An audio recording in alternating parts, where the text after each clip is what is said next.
Welcome to Alchem, helping you to understand chemistry one step at a time. Today, I will help you to become a master of balancing redox half equation by providing step-by-step guide so you can get it right every single time. So let's begin.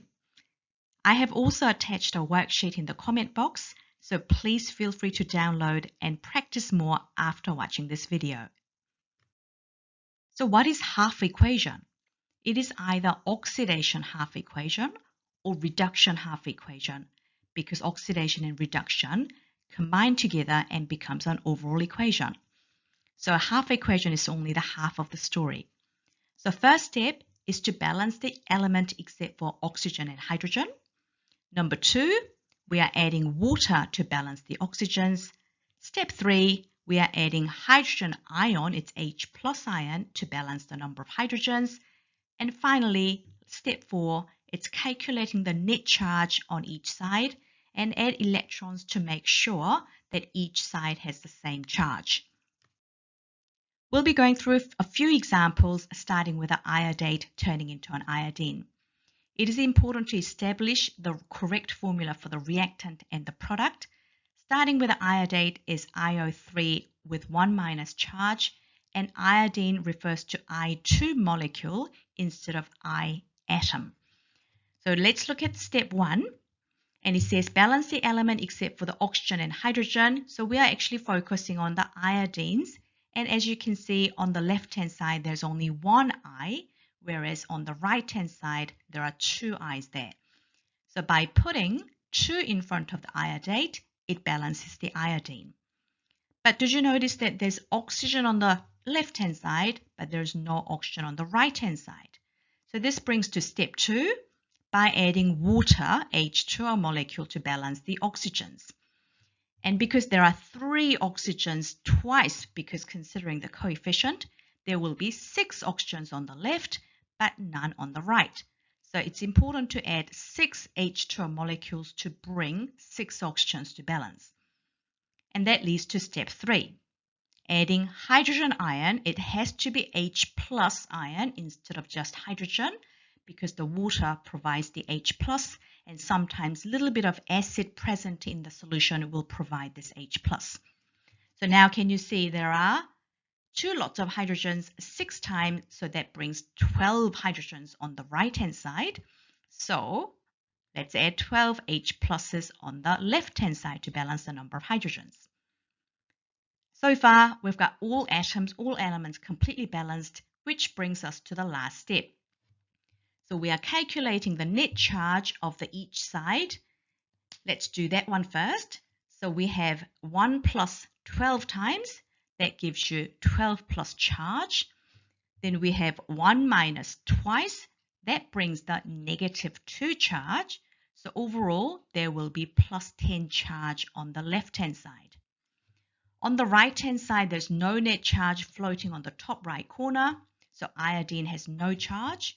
Same goes with water. It's a neutral molecule, so there's no charge, which brings the 0 charge on the right-hand side.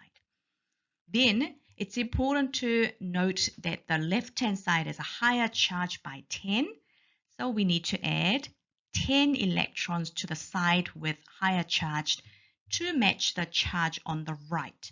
Doesn't have to add up to 0, but in this case, it'll end up being 0. But the point of balancing half equation is to have the same net charge on either side. And having the electrons written on the left-hand side of the equation makes the reduction because 10 electrons are gained by the 2 moles of iodate. So gaining of electron makes a reduction. The second example is another reduction that frequently pops up in the exam or assessment scenario where dichromate is turning into a chromium ion. So dichromate has a distinctive color change which goes from orange to green. So I always think about a carrot because it's got that crow, they sound similar, right? So if you start eating from the orange end and it turns into a green end, so just remember it goes from orange solution to a green solution. And dichromate means you've got 2 lots of chromium, so it's got Cr2O7 2-, And having chromium with the Roman 3 means it has a 3 plus charge. So now, do we remember the rules? Step 1, balance the element. Let's ignore oxygen or hydrogens. So let's put the 2 in front of chromium to balance the chromium. Then we will be looking at step 2, adding H2O to balance oxygen. Can you see there are 7 oxygens on the left-hand side? So what do we do? Add 7 water to balance the oxygen. Then step 3 would be balancing the hydrogen using H pluses. So there will be 14 hydrogens altogether. So we'll be adding 14 H pluses. So the important bit to finish this equation is to calculate the charge again and add electrons to the side that needs one. So should we have a look at this? So we got plus 1 14 times, which makes it plus 14. Minus 2 once, so that makes it minus 2. So on the left-hand side, there will be 12 positive charges. Moving on to the right-hand side, there are 3 pluses twice, which makes it plus 6 coming from the chromium ions, 2 of them. And water again, no net charge, so it brings the 0. So overall, on the right-hand side, there will be 6 plus charges. So which side has a higher charge? Reckon left-hand side is higher by 6 compared to only plus 6 on the right-hand side. So we'll be adding 6 electrons to the left, and this makes it a reduction. For this particular equation, a lot of students will end up with 9 electrons, not considering 2 moles of chromium, but I have not seen any equation that is redox half equation involving 9 electrons yet. So I've been teaching for a long time, but I haven't seen a single equation having that 9 electrons on the right or left. So if you see number 9, please do that again because there's no such thing. But if you come across any equation that is 9 electrons, please let me know in the comment section and I'll have to review it. But I haven't seen one yet, so you shouldn't be seeing one either. So it's got to be 6 electrons on the left, making this a reduction. Again, this means each dichromate is gaining 6 electrons, so that's part of the reduction process. From the previous examples, we know the electrons are added to the one side, but let's go back to the fundamental questions. Why do we add electrons and where do we add electrons? So first of all, redox is a chemical reaction that deals with electron transfer. So one species has to lose electrons and the other one has to gain it. That's how it works. So the equation is simply showing whether electrons are gained or lost. If the electrons are gained, the electron will appear on the reactant side. When the electrons are lost, the electron will be appearing on the right-hand side along with the product. And also by doing so, we show how many electrons are involved. So later this becomes an important bit when we do the overall equation, but we'll have to go through this in another video. And lastly, it's important to balance the overall charge. So every chemical equation needs to be balanced, not only the elements, but the charges too. So let's have a look at the chart. We've been calculating the overall charge on the reactant side, which is on the left, as well as the net charge on the product side, which is on the right. So I'm just going to make a random value. Let's say if the reactant has a positive 6 charge, as you can see this in the bar here. And if the product has a positive 3 charge, the charge difference is actually 3. So we need to actually put 3 electrons. But electrons will always go to the side with higher charges, simply because electrons are negatively charged. You need to bring that high charge down to match the lower one. So here, we're going to add 3 electrons to the left-hand side.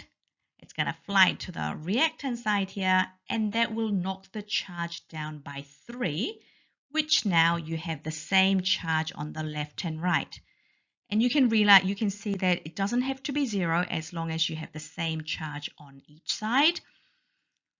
And the equation will show the X number of electrons. In this case, it'll show 3 electrons on the left. But if it happens to be on the right-hand side, not in this case though, but we'll see an example that electrons are appearing on the right-hand side, meaning the species has lost electron and it will be a sign of oxidation. Time to look at an example of an oxidation half equation where SO2, which is a toxic gas called sulfur dioxide, is a primary pollutant which leads to the acid rain, and it turns into a sulfate ion.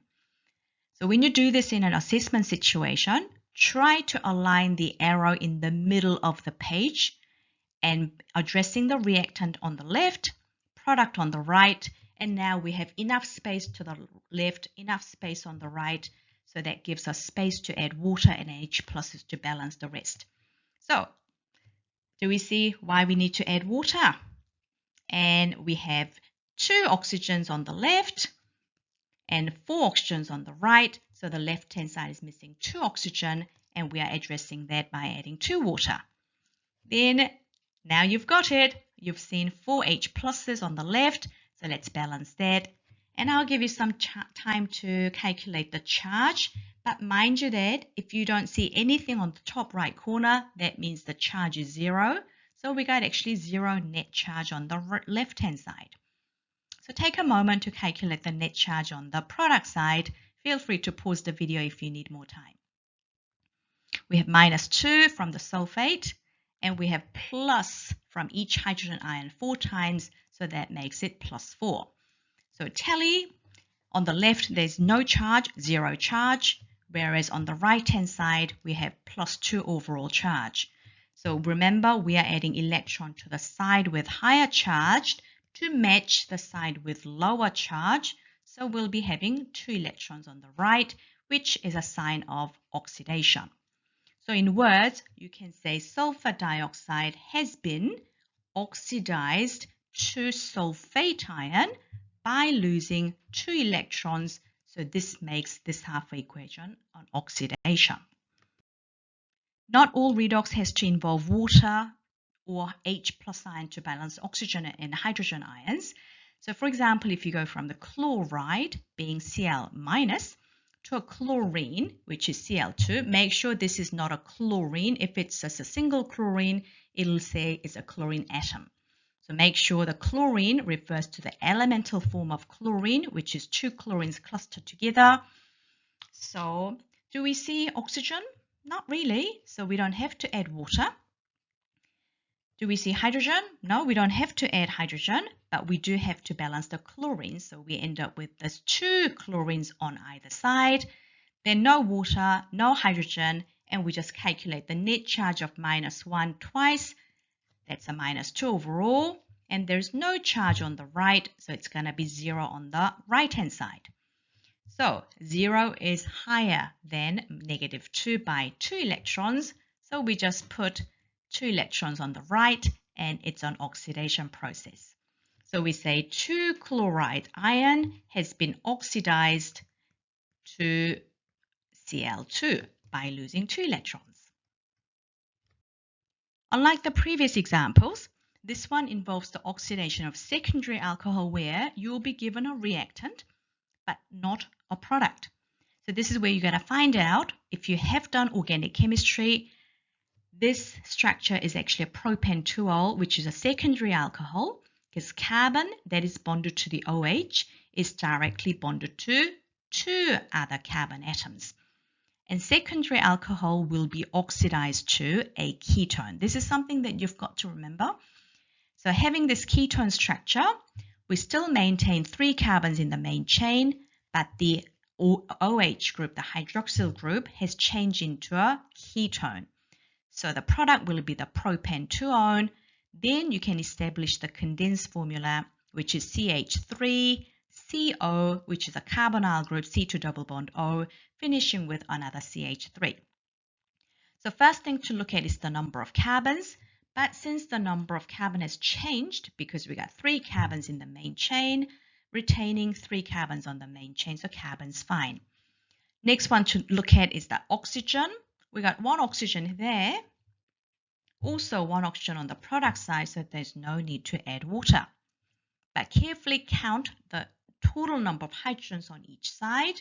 So we got 3, 1, 1, 3, so that adds up to 8 hydrogens, whereas we only have 6 hydrogens, 3 and 3. So the right-hand side needs H pluses twice, and that gives you the net charge of +2 on the right-hand side, and that's why 2 electrons are added to the right-hand side, making this an oxidation half equation. So the propane 2O as a reactant has lost 2 electrons to form a propanone, which is the product. Now you have seen enough example, and this will be the last example that we're going to go through, turning ethanol into an ethanoic acid. So ethanol, being a primary alcohol, it normally oxidizes to an intermediate step, which is an aldehyde called ethanal. But today we'll assume it's done under the reflux situation, so it's completely oxidized to ethanoic acid. And this is actually an example of a carboxylic acid. So if you just leave wine, red wine or white wine, which contains ethanol, and leave it out in the air, let it expose for 2, 3, 4, 5 days, it actually turns into a red wine vinegar by natural process using oxygen in the air.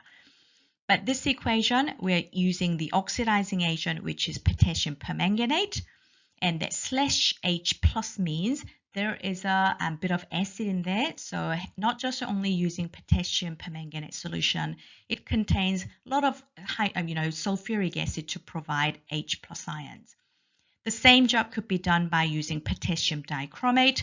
Both are the same oxidizing agent but brings different color changes, but the main role is the same. So first, we established the half equation by putting the reactant on the left, product on the right, and this one will have the same number of carbons on each side. But notice that there is only 1 oxygen on the left, 2 oxygens on the right, so we need 1 more oxygen on the left-hand side by adding water. But we see a whole bunch of hydrogens here, not only just hydrogen from the water, we do have H's from the ethanol itself. So we got 2 from there, another 3 and 2 and 1, which will add up to 8 hydrogens. Whereas on the right-hand side, there will be 3 and 1, which only has 4 hydrogens. So 8 against 4, we're adding 4 H pluses. Then time to calculate the charges. Luckily, there's no charge, no charge, no charge, but +1 4 times. So the overall, there will be 4 plus charge on the right, and we'll be adding 4 electrons on the right. So now can you see having 4 electrons on the right means 4 electrons are lost by ethanol. So this is a sign of oxidation. And on the other hand, what's going to happen to the permanganate? It turns into Mn2 plus under acidic condition. So actually for this one, we'll have oxidation and reduction together, so we can actually see both sides of the story. So manganese is all balanced. We need 4 oxygens on the right by adding 4 water. Then it brings 8 H pluses to the left to balance the hydrogen. Then take a pause to calculate the overall charge. And we'll end up with 5 electrons on the left, which means 5 electrons are gained by permanganate. And this is a sign of reduction. And often we'll be getting the color changes here. What will be the observation for this equation? And the color will go from purple to colorless because permanganate has a purple color. Mn2 plus is almost so pale pink, so it appears almost colorless. So but ethanol and ethanoic acid doesn't have any colors. They're both colorless. So the overall, you will see purple turning colorless. So if this video has helped you today, make sure you download the worksheet, which has a whole bunch of half equations for you to try and balance. And it has the answer so you can check. So keep practicing, keep doing it. You can do it if you practice. Okay, I'll see you in the next video, and thank you for watching.